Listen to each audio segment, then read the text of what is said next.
ভর্তা করব পাবদা মাছ। দিয়ে দিলাম পেঁয়াজ, রসুন, টমেটো।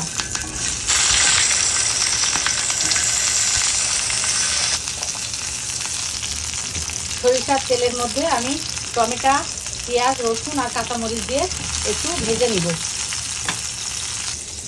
মাছটা তেল দিয়ে ভেজে একে কাটা ছাড়িয়ে রাখছি। রসুন, পেঁয়াজ, কাঁচা ঝাল, টমেটো ভাজা হয়ে গেছে, এবার আমি উঠিয়ে নিব। ভর্তা করার যে প্লেটটা আমি সেটা পরিষ্কার করে ধুয়ে টিস্যু দিয়ে মুছে নিয়েছি। সব উপকরণগুলো আমি একসাথে করে নিছি।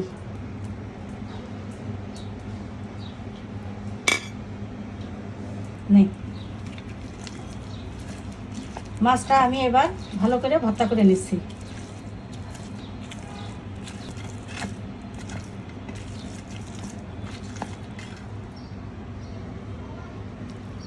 হয়ে গেল আমার পাবদা মাছ ভর্তা।